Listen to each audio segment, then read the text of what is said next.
Hi అండి, welcome to my channel. ఈరోజు సింపుల్గా ఒక వ్లాగ్ని మీతో షేర్ చేస్తున్నాను. Lunch preparation vlog.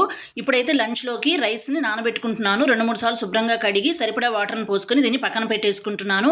ఇప్పుడు లంచ్లోకి అయితే క్యారెట్, పొటాటో ఫ్రై ప్రిపేర్ చేస్తున్నాను. అలాగే వేరుశనగ పప్పుల పచ్చడి కూడా ప్రిపేర్ చేస్తున్నాను. వాటి మీద ఉన్న క్యారెట్, పొటాటో మీద ఉన్న స్కిన్ అంతా పీల్ చేసేసి వాటిని పీసెస్ లాగా కట్ చేసేసుకున్నాను. ఇప్పుడు స్టవ్ మీద ప్యాన్ పెట్టుకొని ఫ్రైకి సరిపడా ఆయిల్ వేసుకొని కొద్దిగా ఆవాలు, కొద్దిగా జీలకర్ర, అలాగే కొద్దిగా మినపప్పు వేసుకొని అవి ఫ్రై అయిన తర్వాత క్యారెట్ ముక్కలు వేసుకొని కొద్దిగా ఫ్రై అయిన తర్వాత పొటాటో ముక్కలు వేసుకొని రుచికి సరిపడా ఉప్పు, కొద్దిగా పసుపును కూడా వేసుకొని అన్నీ బాగా కలిసేలా కలుపుకోవాలి. ఇవి ఫ్రై అయ్యేలోగా చింతపండుని నానబెట్టుకున్నానండి. వేరుశనగ పప్పులు పచ్చడి అని చెప్పాను కదా, అందుకోసం చింతపండు నానబెట్టుకున్నాను.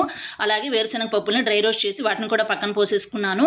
ఇప్పుడు అదే ప్యాన్లో ఆయిల్ వేసుకొని కొద్దిగా ధనియాలు, అలాగే కొద్దిగా జీలకర్ర, కొద్దిగా మెంతులు వేసుకుని అవి ఫ్రై అయిన తర్వాత మనకు రుచికి తగ్గట్లుగా పచ్చిమిర్చిని యాడ్ చేసుకొని ఫ్రై చేసుకోవాలి.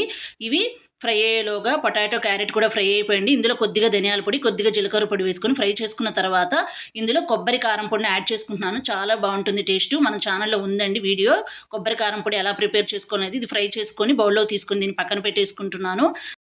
మిక్సీ జార్లో ముందుగా ఫ్రై చేసి పెట్టుకున్న పచ్చిమిర్చి ఉంది కదా, దాన్ని వేసుకొని గ్రైండ్ చేసుకోవాలి. ఆ తర్వాత ఇందులో వేరుశనగ పప్పులు, అలాగే ముందుగా నానబెట్టుకున్న చింతపండు, రుచికి సరిపడా సాల్ట్ని కూడా వేసుకొని గ్రైండ్ చేసుకొని ఇందులో ఆనియన్ యాడ్ చేస్తున్నానండి. టేస్ట్ చాలా బాగుంటుంది. ఇలా చిన్న రోట్లో దంచుకొని యాడ్ చేసుకుంటున్నాను. మనకు ఫ్లేవర్ అనేది చాలా బాగుంటుంది. ఇలా వేసుకున్న తర్వాత ఒకసారి బాగా కలిపేసుకొని పక్కన పెట్టేసుకుంటున్నాను. ఈ లోపల రైస్ కూడా కుక్ అయిపోయింది. ఇప్పుడు రైస్ని కూడా వార్చుకుంటున్నానండి. ఇలా వార్చుకుంటే మనం లెమన్ రైస్ ప్రిపేర్ చేసుకోవాలని, ఏదైనా ఫ్రైడ్ రైస్లు కానీ రెగ్యులర్గా మనకు తినాలన్నా కూడా రైస్ అనేది కొంచెం పొడి పొడిగా ఉంటుంది.